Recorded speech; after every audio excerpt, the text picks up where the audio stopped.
encore une fois de plus de cette atmosphère. Je vous invite, tout le monde qui est assis, de se mettre debout, de pouvoir encore bénéficier de cette atmosphère. Je vais inviter quelqu'un de bénéficier de la présence de Dieu dans ce lieu. Je veux qu'on passe encore un moment d'intimité intense avec notre Dieu. Je veux qu'on passe encore un moment d'amour dépuissant avec notre Dieu.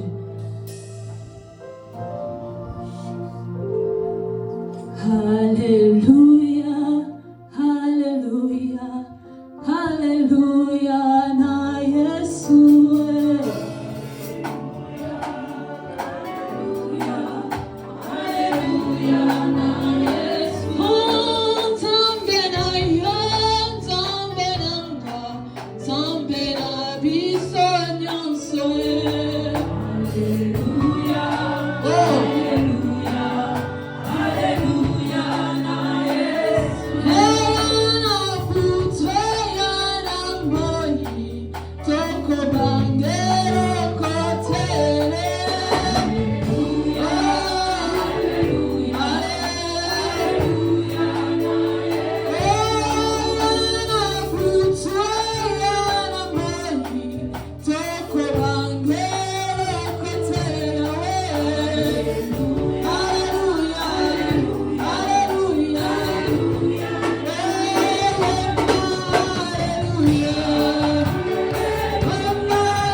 Chapitre 54, verset 2.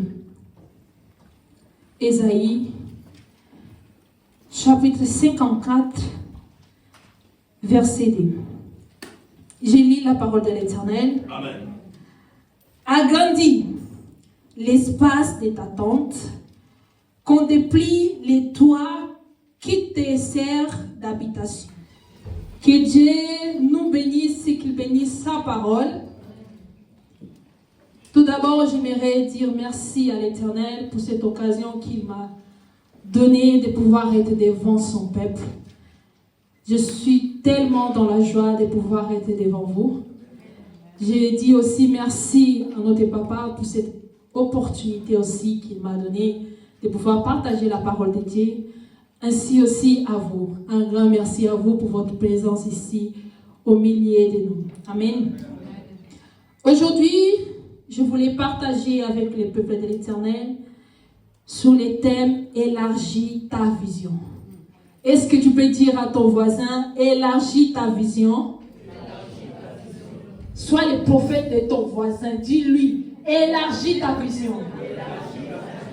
Que Dieu soit béni. C'était pendant la prière, pendant que j'ai prié, que l'Éternel m'a confié ces thèmes. J'ai dit, pourquoi pas pouvoir partager avec les peuples de Dieu sur les thèmes élargis ta vision.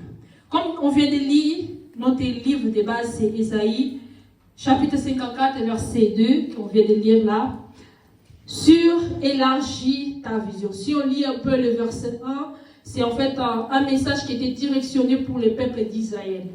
L'Éternel a pris sous forme d'une femme stérile qui a dit il disait au peuple d'Israël, mais en utilisant la femme.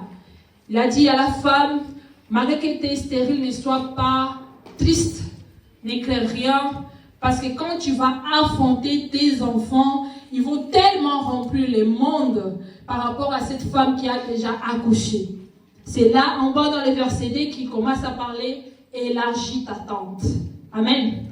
Si on part dans la logique élargie, c'est l'effet de rendre un espace qui était petit plus grand. Amen. J'aimerais bien qu'on puisse être ensemble. Amen. Dieu soit loué. Plus grand que l'état d'un rang. Comme on peut dire dans cette salle, si on veut élargir, peut-être on va commencer pour enlever le mur qui est là, le mur qui est derrière nous, pour élargir l'espace que nous avons. Et quand je parle de la vision c'est une perception par les yeux, ça veut dire tout ce qu'on voit, mais aussi l'effet de projeter ou faire la projection du futur. On est ensemble? Amen. Est-ce qu'on est ensemble? Amen. Que Dieu soit loué. Et moi, je crois que depuis qu'on était petit, on avait déjà une vision de notre vie. Parce que moi, quand j'étais petite, j'avais une vision dans ma vie. Je disais, à tel âge, je ferai ça. J'aurai ma voiture à tel âge. J'aurai mon mari à tel âge. J'aurai mon travail à tel âge. J'aurai ma maison à tel âge. C'est la vision que moi j'avais de la vie que je voulais amener. Et je crois que chacun de nous ici avait aussi ça. Quand on était petit, on avait toujours un rêve. Moi, mon rêve, c'était d'être journaliste. Je voulais être journaliste. Je pense que chacun aussi avait son rêve à lui qu'il voulait réaliser. Mais ce que moi j'ai compris, que quand j'avais cette vision-là, je ne fonctionnais pas ou je ne prenais pas des décisions qui pouvaient faire que cette vision puisse s'accomplir. Que veut dire? Quand nous avons une vision, l'attitude que nous avons, ça correspond directement à la vision que nous portons. Moi, aujourd'hui, je ne peux pas dire que je vais être médecin et aller faire les études d'économie. Ça veut dire les décisions que je prends dans ma vie, la façon que je marche, c'est tout en rapport avec la vision que je vais ou que j'ai dans ma vie.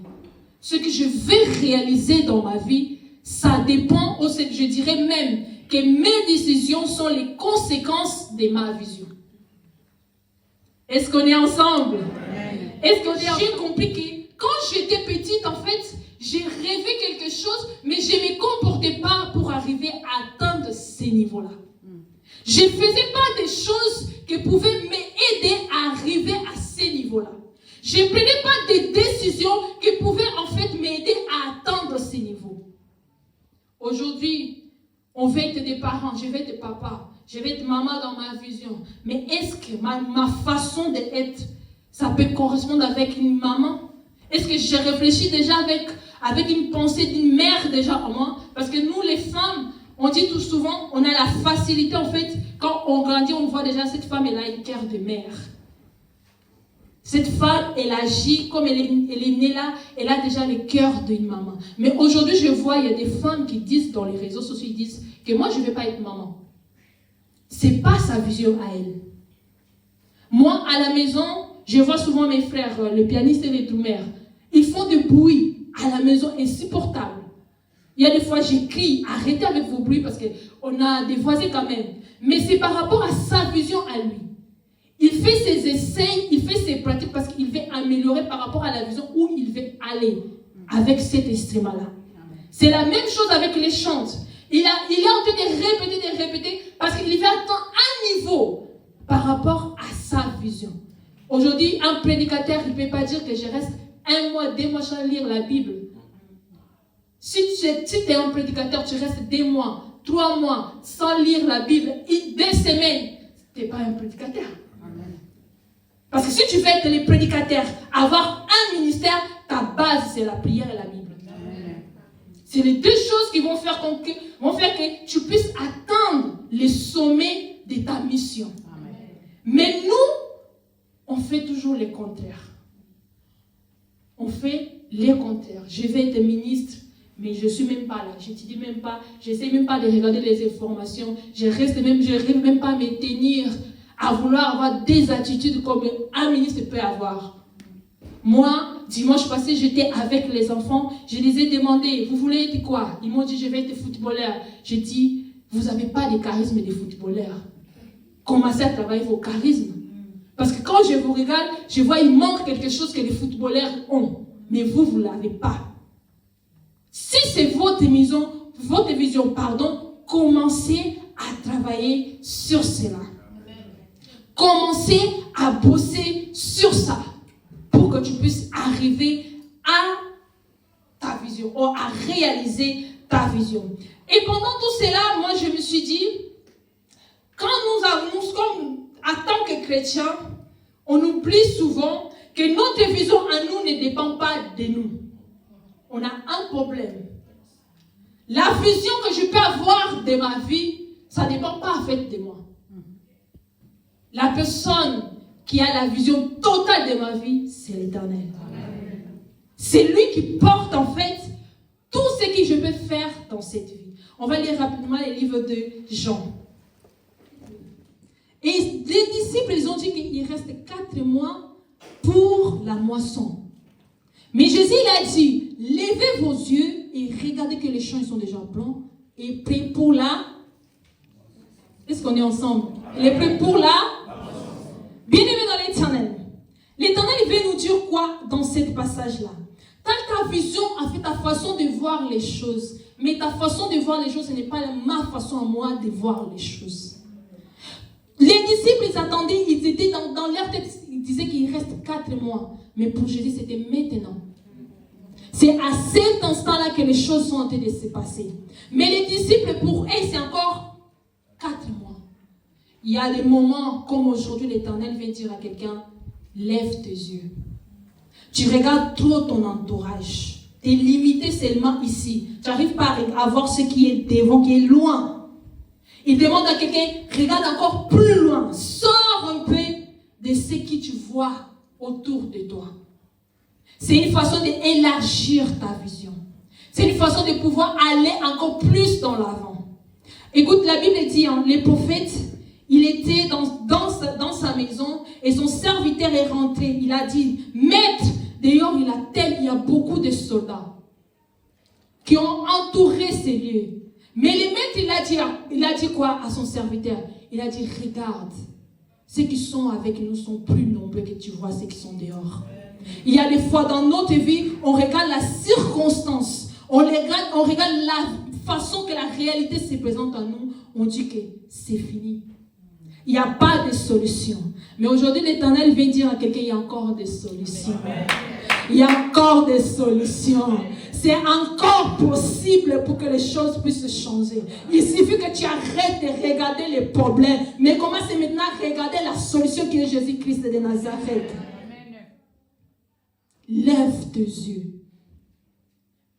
Arrête de regarder seulement ce qui t'entoure. Beaucoup de gens, ils viennent à l'église, ils sont là seulement, ils regardent les problèmes. Quel est le problème? Ils n'arrivent même pas à regarder Jésus qui est devant lui.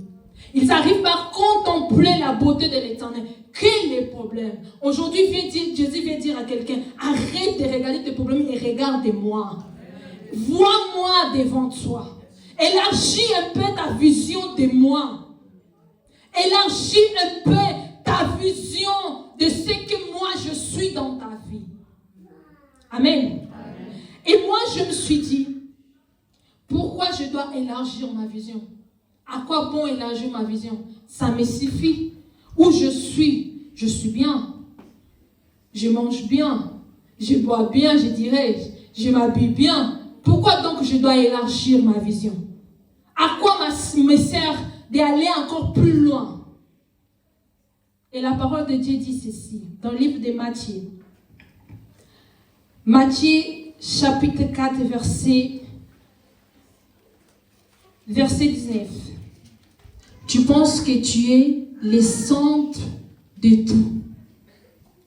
Que Dieu est là que pour faire ton plaisir à toi. Pour accomplir tes intérêts à toi. Tu penses que Jésus était mort pour sauver que ta vie et celle de ta famille. Mais pour quelqu'un qui veut voir grand, et celui qui marche avec l'Éternel dans le plan de Dieu, il veut que tu sois un canal pour toucher aussi les autres. Amen. Quand tu élargis ta vision, tu ne vas pas voir seulement moi. Je vois aussi les autres. Il y a des fois, je vous jure, en tant que prédicateur aussi, je peux être ici devant vous en train de vous prêcher, mais dans mon cœur, il y a une tourbillon qui est en train de se passer. Dans ma vie, il y a des choses qui ont été de se passer que je pouvais m'asseoir et pleurer. Mais comme la vision que je porte en moi, il n'y a pas que moi, il y a aussi les autres. Si papa me dit, Chance, tu vas prêcher, je dis, mais voici. Je vais les faire. Parce qu'il n'y a pas que mes problèmes à moi qui intéressent Dieu. Il n'y a pas que mes soucis à moi qui intéressent Dieu. Il n'y a pas que mes larmes à moi qui intéressent Dieu. Il y a aussi les larmes des autres. Il y a aussi les problèmes des autres. Il y a des fois, nous sommes tellement égoïstes. Tellement. On voit que, Seigneur, bénis-moi, bénis-moi. Éternel, bénis ma famille. C'est bon. Mais les autres, qu'est-ce que tu fais pour eux? Qu'est-ce que tu en penses pour eux? Quelqu'un de grande vision, il n'est pas limité qu'à sa vie. Il veut évoluer. Et dans les plans de l'Éternel, comme la Bible dit, Jésus l'a dit, je vous fais des pécheurs des hommes. Ça veut dire, comme vous êtes là, moi je vous ai sauvé. Mais je ne vous ai pas sauvé pour que tu vous restez que là. À vos tours aussi, sauvez les autres. À vos tours aussi, apportez la parole de salut aux autres. Mais aujourd'hui, on arrive de voir les gens, matin, midi, soir sur TikTok, en train de parler des vies des autres. Mais un chrétien, il a la difficulté de pouvoir tenir sa Bible et rester dans un live, parler de Jésus. Parce qu'il se dit quoi? Il n'y aura pas beaucoup de gens qui vont visualiser. J'aurai pas beaucoup de cadeaux. J'aurai pas beaucoup de ça. Mais quand c'est futilité, quand ce sont des choses qui peuvent nous apporter rien, nous sommes prêts à les faire. Amen. Quand c'est pour gagner de l'argent, je sais que si je fais un live, pendant 10 ans de temps, j'ai beaucoup de cadeaux, TikTok va me donner quelque chose. Comme il y a beaucoup de gens qui partent dans ce système-là, de parler des vies des autres, moi aussi je les ferai. Mais tu oublies ta mission. Tu oublies quelle est ta mission sur la terre en tant que chrétien. Ce n'est pas de regarder mes intérêts. C'est de regarder les intérêts des autres. Je vois cette femme, elle était là avec son fils, les dernières nourritures qu'elle avait pour manger. Le prophète est arrivé dans sa maison. Le prophète a dit, donne-moi à manger. Elle a dit, c'est la seule nourriture que j'ai. Si je mange, mon fils mange, après on meurt. Tu lui dis de te donner.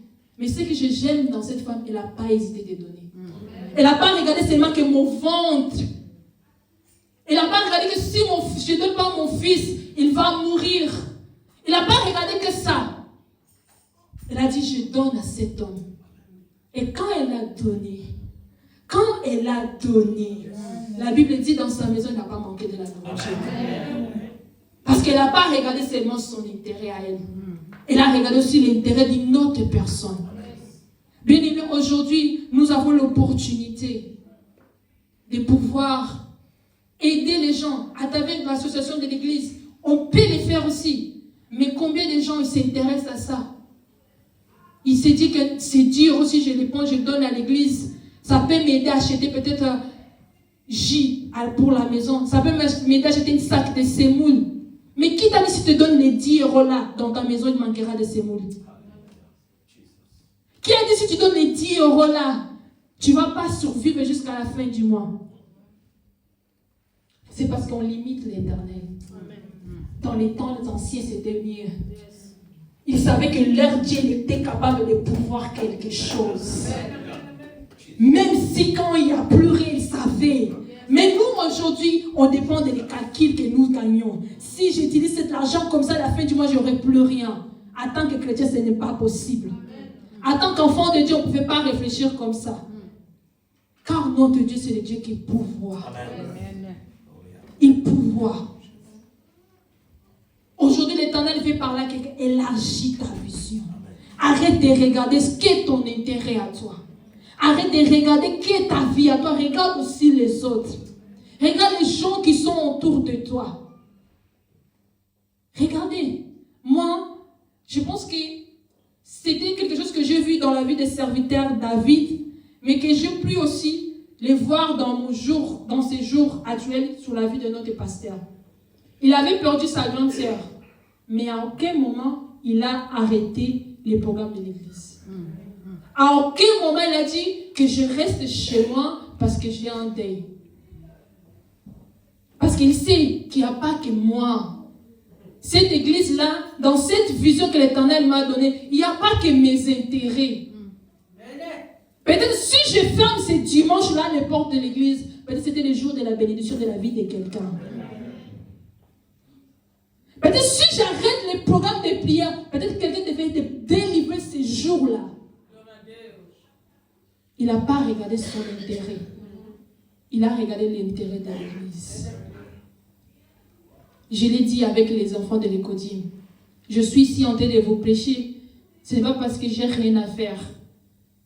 Parce que je pouvais bien rester dans la grande salle et bénéficier de l'atmosphère peut-être qui est en train de se passer là-bas. Mais si je suis là, parce que je sais qu'il n'y a pas que moi qui dois être sauvé, vous aussi. Vous aussi, vous devez connaître Dieu. Vous aussi, vous devez être transformé. Si moi, j'ai eu la chance dans l'Écodime de pouvoir grandir spirituellement, connaître la parole de Dieu, alors je fais la même chose pour vous aussi. C'est ça que l'Éternel veut. Qu'on puisse aller au-delà de nous-mêmes. Qu'on puisse regarder non seulement notre vie, mais regarder aussi la vie de gens qui nous entourent. Amen. Et j'étais là, je me suis dit, Éternel, comment faire pour élargir ma vision? Je suis là, je suis qu'une simple serviteur. Je vais marcher avec toi. Je vais aller au-delà. Moi, je me souviens quand j'étais au bled, notre pasteur, il avait un système. Il avait que les messages du royaume. Il nous prêchait, vous êtes des princes et des princesses. Quand il nous voyait, il nous demandait, une princesse peut marcher comme ça? Est-ce qu'une princesse peut marcher pieds nus? Est-ce qu'une princesse peut avoir ça? Ça commençait à nous transformer petit à petit. On commençait à réfléchir comme une princesse. Ça veut dire que quand je sors, je ne dois pas sortir comme ça, je dois sortir comme ça. Je ne peux pas être mal habillée, je ne peux pas être sortie sans me brosser parce que je suis une personne des royaumes des cieux. Je représente les royaumes des cieux sur la terre. Alors si mon Père, il est ce qu'il est, il a tout ce qu'il a, alors moi aussi je dois marcher digne de ce nom. Car c'est la vision de mon papa. Et pour pouvoir élargir ta vision, la première des choses que tu dois ou qu'on doit savoir, c'est qu'on doit connaître le Dieu que nous servons. La Bible dit dans le livre de Marc chapitre 4, verset 41, la Bible nous parle de Jésus avec ses disciples. Il y a eu la tempête et lui dormait. Quand ils l'ont réveillé, il a arrêté les vents et la mer était calme. Les disciples étaient là étonnés. Ils ont dit, qui est cet homme ou qui la mer et les vents l'obéissent? Qui est cet homme? Et par là, on peut voir que les disciples, ils ont vu, parce qu'avant ça, Jésus il a fait des miracles. Ils étaient avec Jésus, ils ont contemplé cela. Mais ils ne connaissaient pas les dieux qui marchaient avec eux. On peut bien venir à l'église. On vient, on crie. Mais peut-être tu ne connais pas le Dieu que tu es en train de crier. Tu viens juste pour venir. Parce que beaucoup aujourd'hui, c'est dans la mode. On te prend photo à l'église, tu mets dans les statuts de ton WhatsApp. Tu mets sur les réseaux sociaux, on te voit en train de prier. C'est une mode aujourd'hui, on voit. Ça plaît comme les gens. Ah, t'es chrétien, ça nous donne de la joie. Je ne sais pas que je dis c'est mal, c'est pas mauvais. Mais quand tu viens dans ce temple, il faut savoir, je me présente devant qui? Je suis devant qui? La connaissance de la personne de la personne que tu viens adorer, ça va te permettre à savoir comment te comporter devant cette personne. Amen. Parce que si je suis devant mon père, j'ai une façon de me comporter quand je suis devant mes petits frères. Parce que devant mon père, il a une autorité sur moi. Mais devant mes petits frères, c'est moi qui j'ai l'autorité devant eux. Amen. Alors j'ai la connaissance. Je sais que je suis devant mon papa, je dois me comporter de telle façon. Je suis devant ma mère, je dois être comme ça. Je suis devant mes petits frères, alors je dois me positionner de cette façon. C'est la même chose avec l'Éternel. Si tu ne connais pas Dieu, il y aura des moments que tu vas dire que Dieu ne me répond pas. Non. C'est faux. C'est parce que quand tu te présentes devant lui, tu ne sais même pas à qui j'ai affaire. Les disciples, ils marchaient avec Jésus, mais ils ne savaient pas qu'il était le Tout-Puissant. Où les vents et la mer l'obéissaient. Que rien n'était impossible à lui. Il croyait seulement qu'il pouvait guérir les malades. Peut-être qu'il disait seulement il peut en fait guérir, donner la vie aux aveugles. C'était peut-être que ça. Mais quand ils ont vu qu'il pouvait aussi dire à la mer, arrête-toi, calme-toi, il s'est dit, mais c'est quel genre d'homme?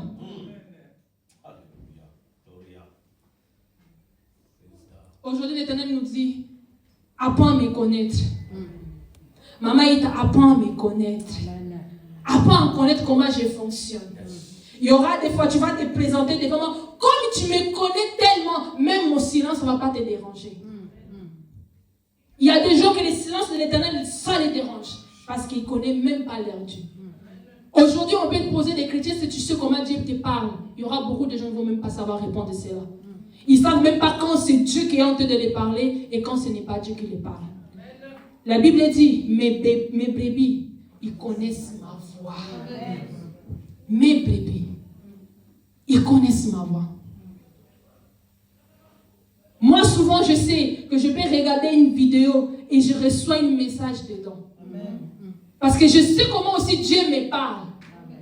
Je sais que je peux écouter un conseil et je sais que c'est Dieu qui est en train de me parler. Parce que quoi? Je suis quelqu'un que je suis en train d'entretenir ma relation avec Dieu. Et je suis en train de les connaître. Et la façon que tu peux connaître ton Dieu, entretenir une bonne relation, c'est toujours méditer et prier. Méditer et prier. C'est les secrets. Méditer et prier. Moi, j'ai aimé, il y a un serviteur, il a dit, même quand tu n'as pas envie de prier, prie. Même si tu n'as pas envie d'ouvrir la Bible, lis. On est là. On est dans la distraction. On s'ennuie, mais nos téléphones, sur TikTok, on passe. 3-4 heures de temps sur le TikTok. Mais ces 4 heures du temps, si tu étais dans la présence de Dieu, qu'est-ce que tu pouvais bénéficier? Si pendant ces 4 heures du temps, tu étais dans la présence de Dieu, qu'est-ce que tu pouvais bien gagner?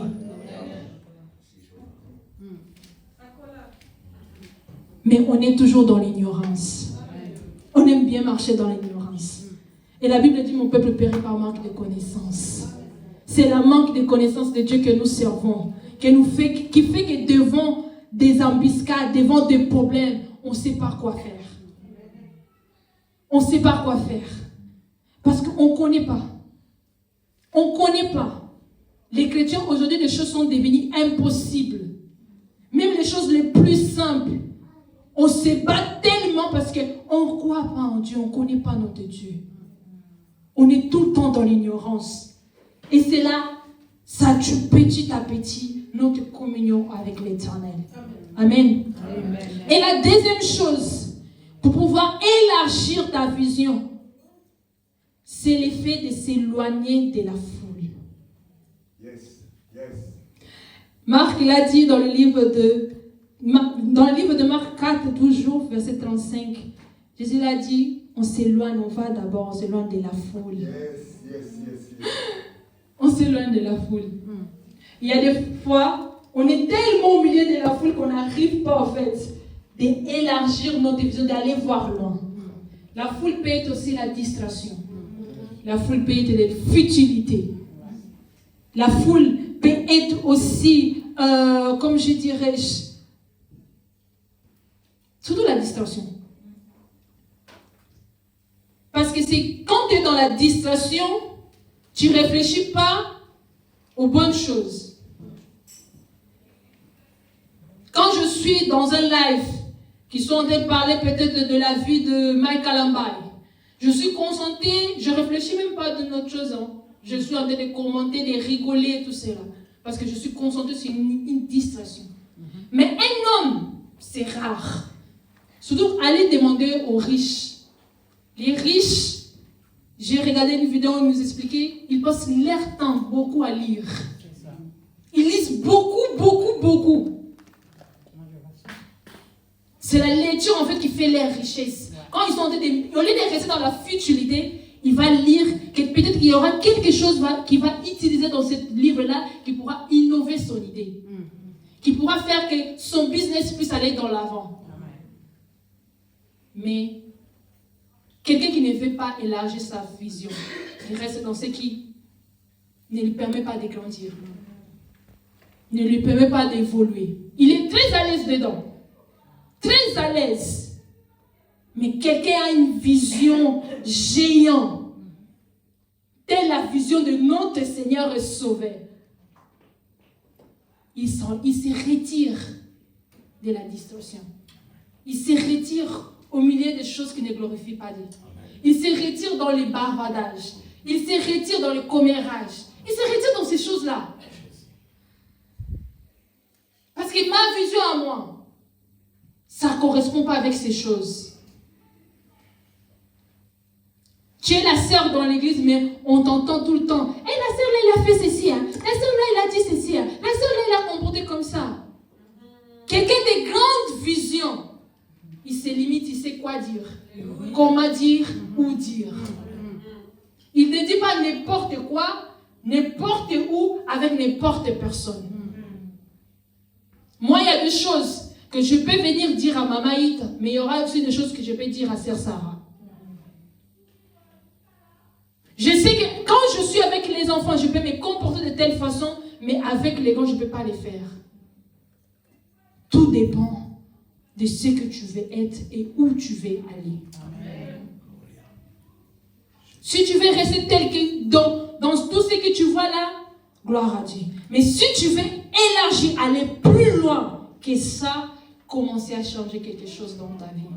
Commencer à retirer certains comportements dans ta vie. Commencer à retirer certaines façons de parler dans ta vie. Amen. Tu es une femme que tu rêves d'être une femme mariée, mais tu es la première personne qui est impolie. Tu es la première personne qui n'arrive pas à garder un secret. Tu es la première personne qui n'arrive pas à pardonner, mais tu songes à rester dans un mariage. On se demande, est-ce que ta vision et ta façon d'être correspondent? Deux choses différentes. Une vision, un comportement qui ne se marie pas. Changeons notre façon d'être pour qu'on puisse atteindre les sommets. Et le dernier point, c'est l'effet de ne pas avoir crainte, la crainte de la tempête, des épreuves et des difficultés. Amen. Je vais lire rapidement. Matthieu 10, chapitre 10, verset 16. Il y aura des difficultés. Beaucoup, moi quand j'étais immature, je peux dire comme ça, je croyais que comme Dieu et Jésus qui s'il était crucifié pour moi, tout est rose. J'aurais plus de problèmes, même les démons ne pourraient plus m'embêter, je marche très à l'aise. Mais je vais tromper. Il est mort pour moi. Il m'a sauvé. Il m'a donné la mission de sauver les autres. Mais là où il me laisse pour aller sauver mes camarades, mes proches à moi, l'univers, il y a les loups qui rôdent. Ça veut dire que je peux trouver des problèmes au milieu de la route. Je peux trouver des épreuves au milieu de la route. Je peux trouver des combats au milieu de la route. Mais que cela ne me provoque pas de peur. Non. Je ne dois pas avoir la peur en fait, de la difficulté. Comme j'ai dit, si tu connais ton Dieu, tu n'auras pas en fait peur de toutes ces choses. Parce que tu sais qui est avec toi. Il a dit dans le livre de Matthieu, chapitre 20, verset 28. Il a dit, je serai avec vous jusqu'à la fin du monde. Ça veut dire, tel que je suis là, l'Éternel, il est toujours avec moi. Saül, quand il persécutait les peuples, les chrétiens, c'est Jésus qui est venu devant Saül, il a dit, pourquoi tu me persécutes? Est-ce que Jésus était présent? Non. Mais pourquoi il dit ça? Parce qu'il a promis d'être avec eux. Cette promesse qu'il a tenue à son peuple. Ça veut dire quand Saül persécutait l'église, persécutait directement Jésus. C'est pour ça qu'il s'est présenté devant lui, il a dit, pourquoi tu me persécutes moi? Alors, il faut qu'on arrête d'avoir peur de difficultés. Moi, j'ai dit, les épreuves, ça m'aide à grandir. Amen. Les épreuves, ça m'aide de voir la vie d'une autre manière. Les épreuves, ça me permet en fait, peut-être d'aller au-delà de mes forces. Peut-être je croyais que je pouvais juste gêner une seule journée. Mais cette épreuve m'a poussé à gêner 3 jours. Élargis ta vision. Ne reste pas là où tu es. Essaye d'aller le plus loin possible. Mais pas tout seul. Toujours avec l'Éternel. Que l'Éternel nous bénisse.